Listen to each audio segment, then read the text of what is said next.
Let's see. Let's see. Are we live? Let me see. Let me see.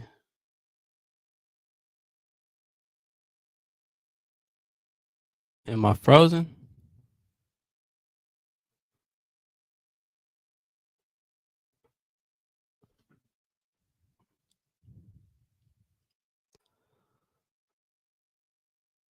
Can you hear me? Can I hear myself?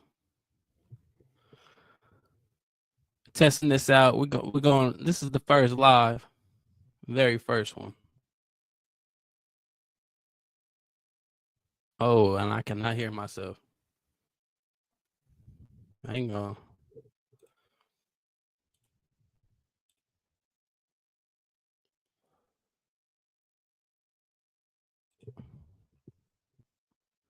Oh, that's tough. I cannot hear myself. Oh, it's probably because I had it muted.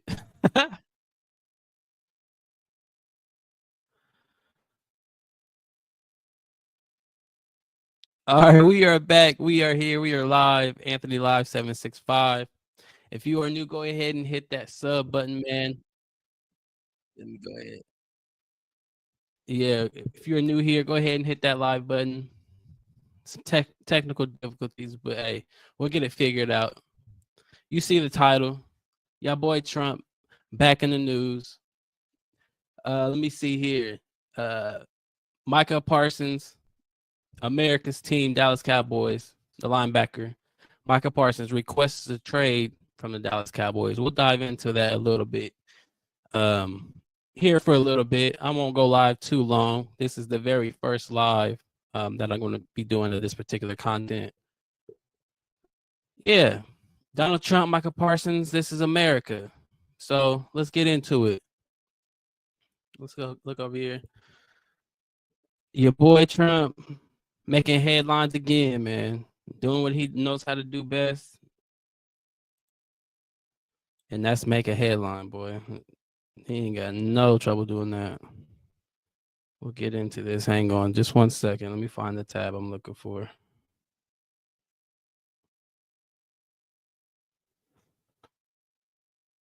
Yeah, this is the one right here.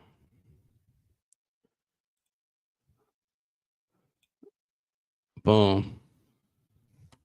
Is this the one I want? Is this the one I want to use? We'll use this. All right, so it looks like Trump had some words, some choice of words for Russia today. Donald J. Trump on Truth, let me see, saying, I have been informed that almost 20,000 Russian troops died this month in this ridiculous war with Ukraine. Russia has lost 112,000 soldiers. Damn. Since the beginning of this war, this is a lot of unnecessary death. Ukraine, however, has also suffered greatly. They have lost approximately 8,000 soldiers since January 1st, 2025, and the number does not include their missing. Ukraine has also lost civilians, but in smaller numbers as Russia rockets crash into Kyiv and other Ukrainian locals. This is a war that should have never happened. This is Biden's war, not Trump's. I'm just here to see if I can stop it. Okay. This second time when Trump, no, I'm not shitting on Trump in any type of way. But didn't he say that he would have this war stopped in 24 hours? Isn't that his whole thing that he ran on? Is that this war would have been over in 24 hours? Or did I just make that up? I don't think I just made that up. I think that's what he said. And then later on goes the tweet again. Let me see. Hopefully I don't lose my spot.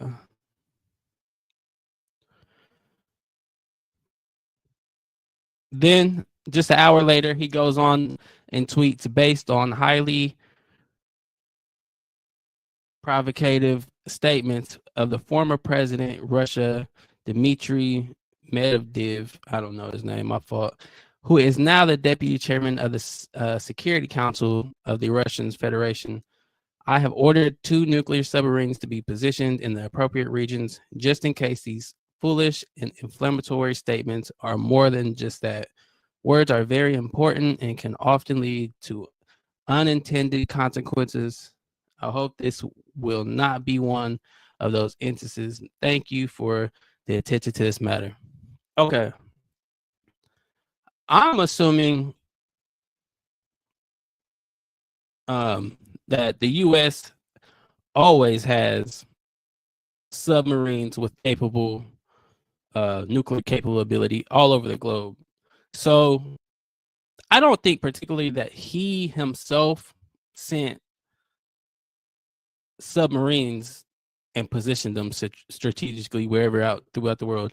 I believe the U.S. probably always has submarines or ships capable of launching nuclear missiles all over the place, all the time. I mean, why wouldn't you? Being the world's superpower, being probably the most hated country in the world, I don't see why you would not have um, bombs and nuclear capabilities all over the world, since we are stationed all over the world, pretty much. But yeah, I think this is more of Donald Trump flexing. I don't think this is more. I think this is just more of a just reassuring, letting him know that hey, don't forget, hey, this is America. This is this is America. And then but based off seeing what, nobody wants war. Nobody wants to say who would win. But just based off seeing what's been going on with Russia and Ukraine, I just, it would be senseless. Obviously, they have a bunch of equipment that's outdated. I'm sure the U.S. has been paying close attention to that. I mean, Russia, as far as I know, they've got North Korean soldiers fighting for them now. I mean, it's ridiculous. But yeah, he came out and said that. I'm not too sure what was said. I'm curious to what the I'm gonna look this guy up. What was said? Was it in an interview? Was it what was said? I'm gonna look it up real quick.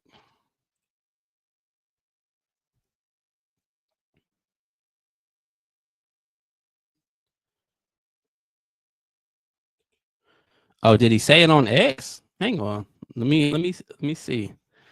Did he say it on X?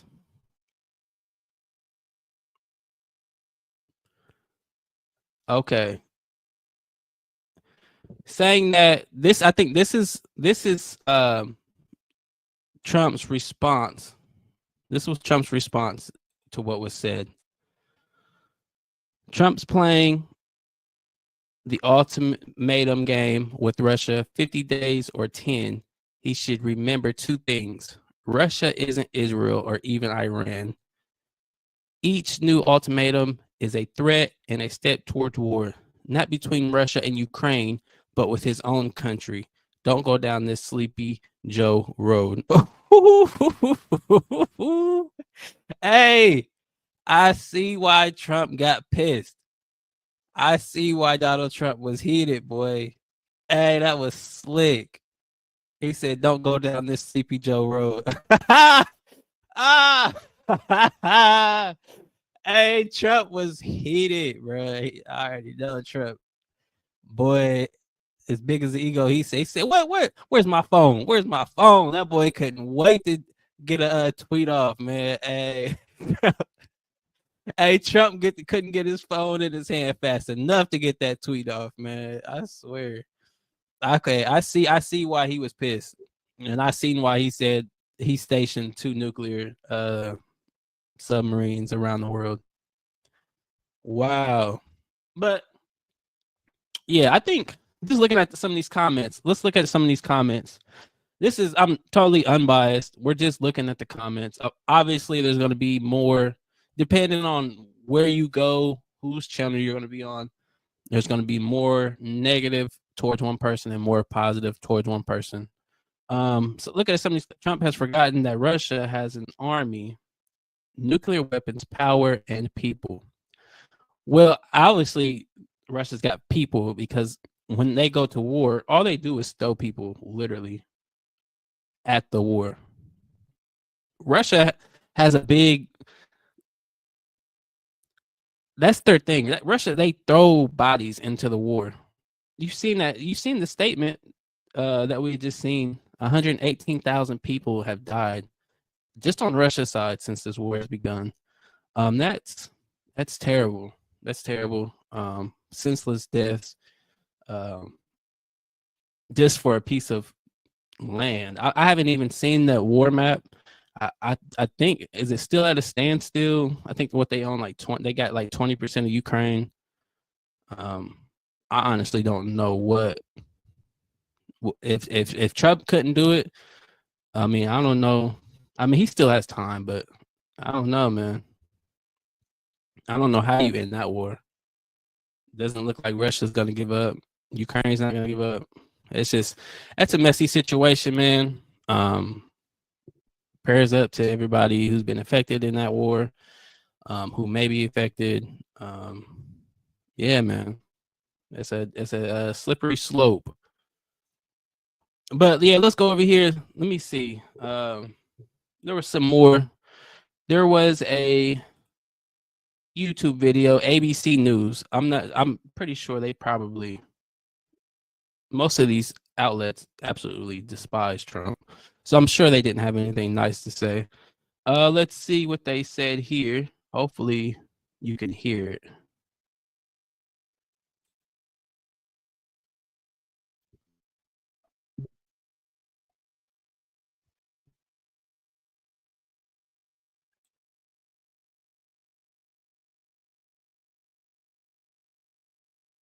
Made by former Russian President Dmitry Medvedev. Trump and Medvedev have traded jabs in recent days after the president shortened the deadline for Russia to make a ceasefire with Ukraine. For more on this, I want to bring in senior Pentagon reporter Louis Martinez. And Louis, what are these submarines actually going to be doing here? That is a really good question, Alex, and actually triggers a whole lot of other questions. Number one, were these already submarines that were deployed to the area as part of the regular deployment of the U.S. submarine force around the world? What kinds of submarines are we talking about? If it's an attack submarine, that means this is a submarine that engages only other.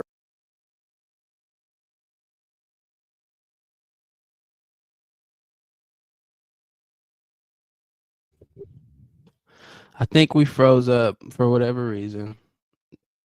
Submarines. Cable. Is it a ballistic missile submarine? It's nicknamed as a boomer, something that carries a nuclear tip ballistic missile that could carry an intercontinental ballistic missile, what's known as an ICBM. Is it a hunter submarine? These are all different questions that are being raised by this very vague social media post by President Trump. And so one of the things that we have to remember is that this is what submarine forces do. They are constantly around the world on classified missions, and it is very rare to actually disclose that a submarine mission is underway or kind of deployment in this way, as President Trump is saying in this social media post. So it's very, it's just a lot of questions that officials here at the Pentagon really don't have answers to, because they're referring all.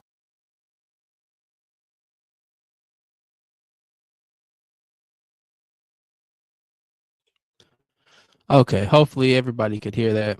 All of our questions. Obviously, I don't think. All right.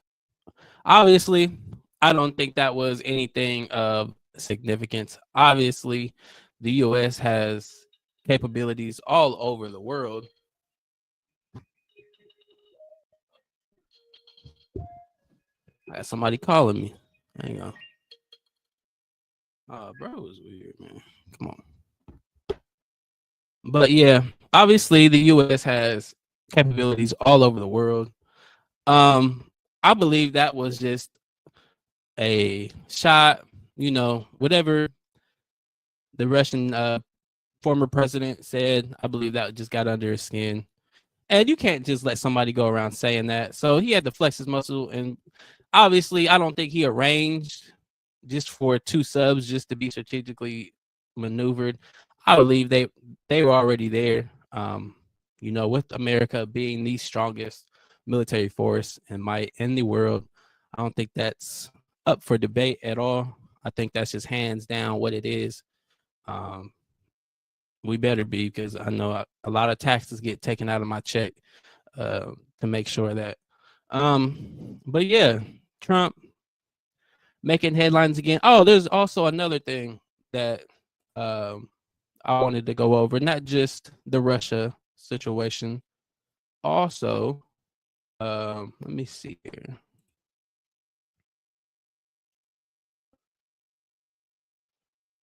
Okay, so Russia back and forth, or Trump back and forth with Russia. Let me see.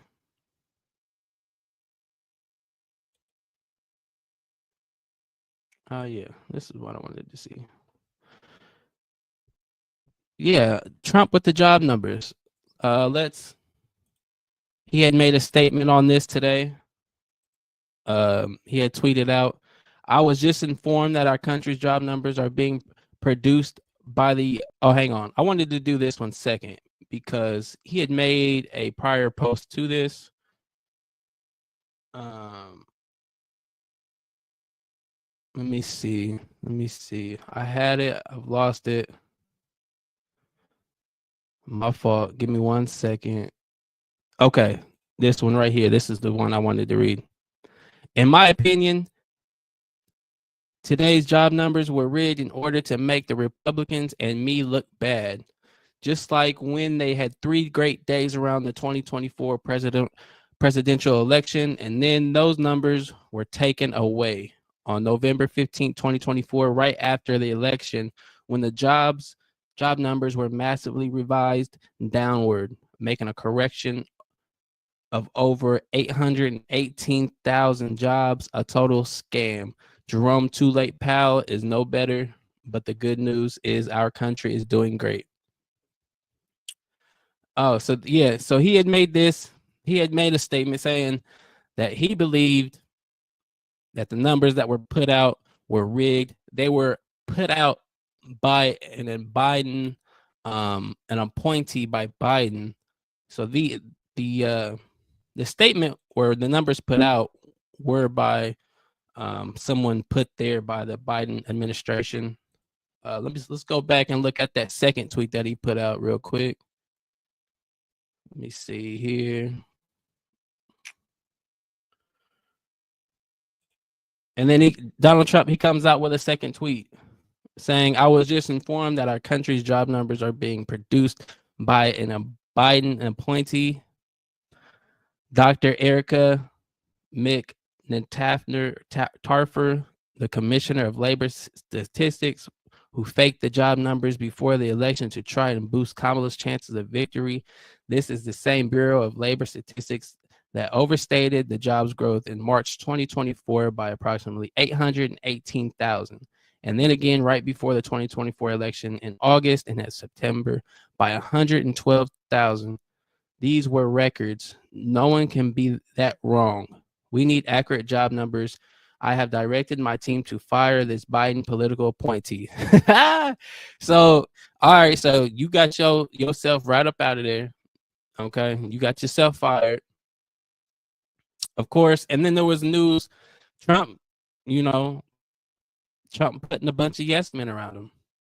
As you see right here, somebody put out a number, a statistic about something that he didn't like. It didn't make him look good. He didn't like what was said. Boom, fired. If you don't like what Trump, if the Trump doesn't like what you've said and it is against him, hey, prepare to get fired. I hope you've been stacking bread up, because you're not gonna have your job very much longer, partner. She will be replaced with someone much more competent and qualified. Important numbers like this must be fair and accurate. They can't be manipulated for political purposes. I'm not going to pronounce the same. Said that there were only 73 That 73,000 jobs added a shock, but more importantly, that a major mistake was made by them. 258,000 jobs downward in the prior 2 months. Similar things happened in the first part of the year, also always to the negative. The economy is booming under Trump, despite a Fed that also plays games. This time will interest rates, where they lowered them twice and substantially just before the presidential election, I assume in hopes of getting Kamala elected. How did that work out? Jerome Too Late Pal should also be put out to the pasture. Thank you for your attention to this matter. So Trump also addressing that the numbers of the job numbers. So he had to comment on that. Boom, getting people fired. Hey, if you say something bad about Trump, he'll get you out of here. I'm telling you. He'll get you up out of here with the quick fast. That's just the latest of the Trump news. Also, what we have to talk about today, Micah Parsons of the Dallas Mavericks or Dallas Cowboys requests a trade today. Micah Parsons requested a trade. He put out this statement. Yes, I wanted to be here. Well, first of all, let's just give a breakdown of why.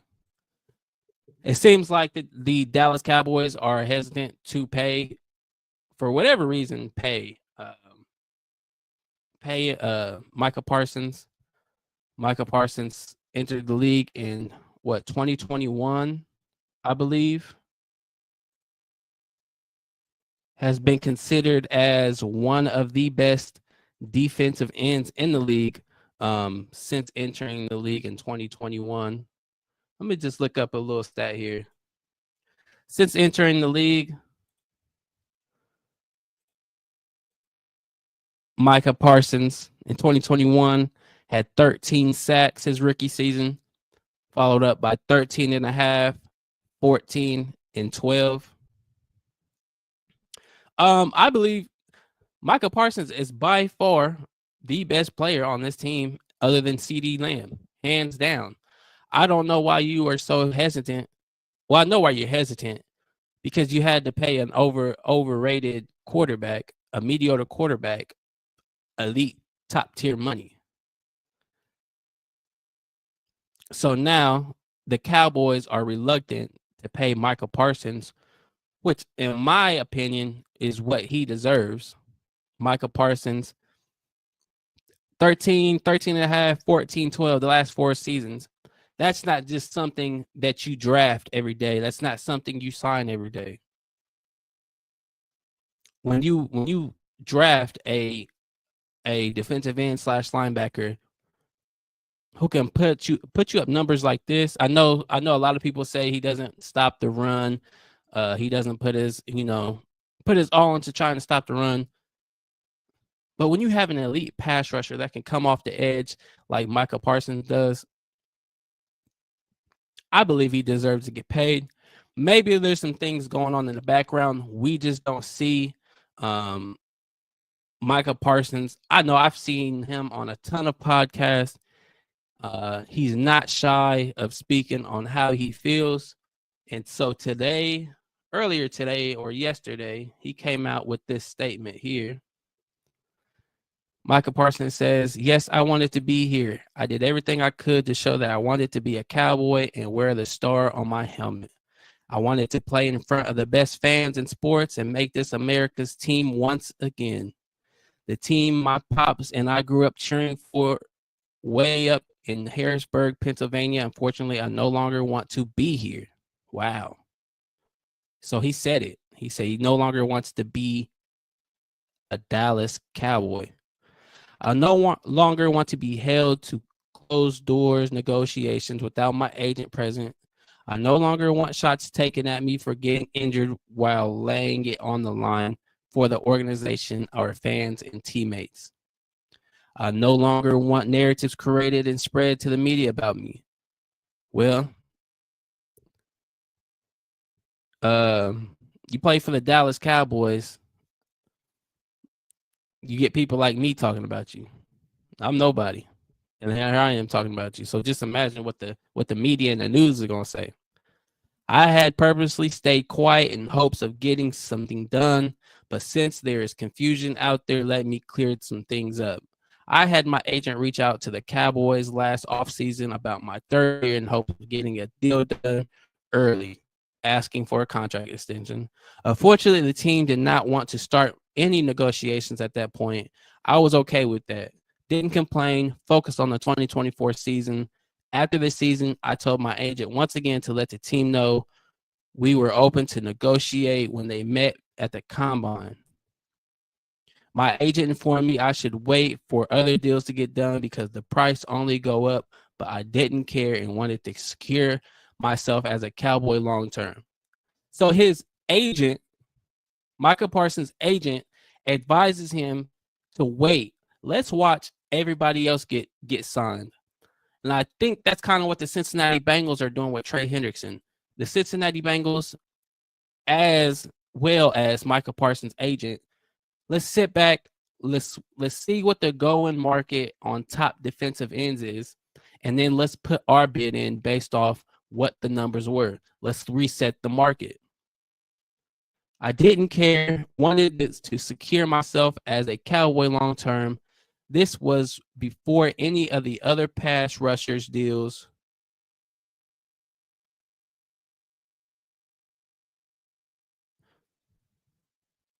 Let me see. Let's make sure I'm going in order.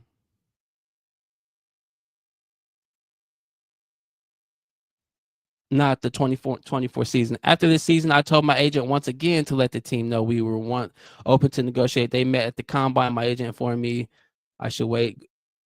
Hang on. Okay, hang on. I knew I didn't care and wanted to secure myself as a Cowboy long term. This was before any other of the other pass rusher deals got done this offseason. As I was just saying, they wanted to see what the other top D ends were making at the time. Secure myself long term. This was before any of the pass rusher deals got done this offseason. I knew I would be leaving money on the table, but again, I was okay with that. Again, radio silence. As far as my extension in the March, I met with Mr. Jones to talk about the leadership. Somehow the conversation turned in him to talking contract with me. Yes, I engaged in back and forth in regards to what I wanted from my contract, but at no point did I believe this was supposed to be a formal negotiation. And I informed Mr. Jones afterward my agent would reach out thinking this would get things done. So Mr. Jones, Jerry Jones, probably got him onto the yacht, his $1 billion yacht, went out into the ocean, probably lit up cigars, and got to talking to him in his ear and wanted some kind of handshake deal. And probably didn't like it when Micah Parsons went back and told him, hey, this is kind of, he talked to him. They're talking money. They're talking business. This is a business. Micah's trying to get paid. So he's talking to the guy he's trying to get paid from. So they probably had some kind of handshake deal. Micah Parsons goes back and tells his agent or whatever. So him and Jerry probably agreed on one thing. He probably doubled back and went and told his agent something else, or maybe Jerry Jones took it as something. Something happened in the conversations when it was just Jerry Jones and Micah Parsons that they didn't agree on. Jones afterwards, my agent would reach out thinking this would get things done. But when my agent reached out and spoke to Adam, he was told the deal was pretty much done. My agent, of course, told me that wasn't the case, and also reached out to Stephen Jones. Again, the team decided to go silent. At that point, we decided we would allow the team to reach out to us whenever they decided they wanted to talk. Yet still not a call, email, or text to my agent about starting a negotiation. Up to today, the team has had a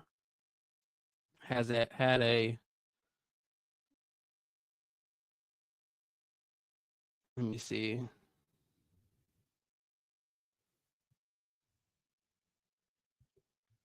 Yet still no call, email, or text to my agent about starting negotiation. Up to today, the team has had a single conversation with my agent about a contract. Not one demand has been made by my agent about money, years, or anything. Still, I stayed quiet.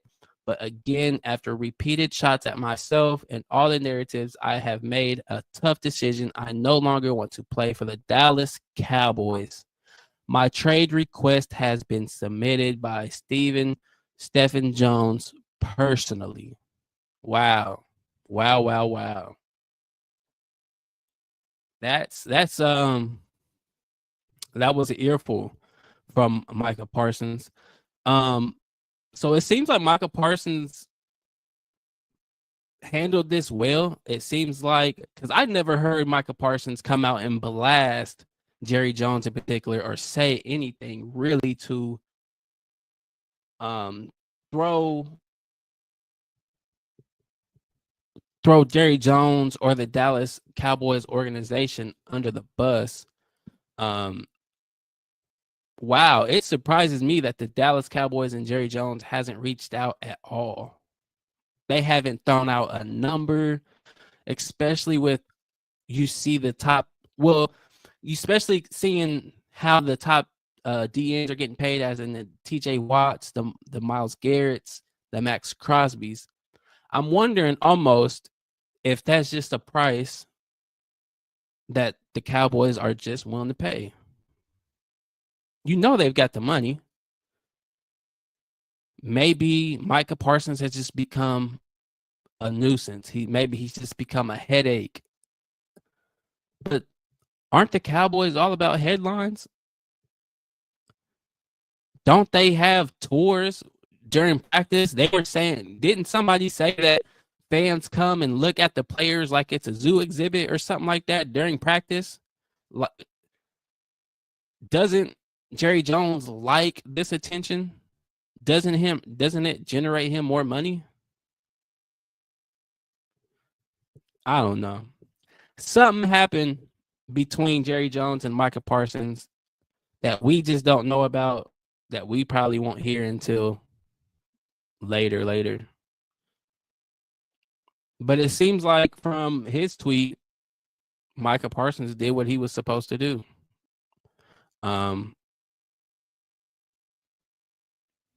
What else do you do if a team doesn't, if they don't want to do business? Maybe they want to use him one more year. I think they have him under contract for one more season. Does Micah Parsons sit out? I don't think so. But hey, who knows? Shout out to America's team. Shout out to America's president. This is Anthony Live 765. If you're new, make sure you subscribe. Tune in. We'll probably do these shows nightly.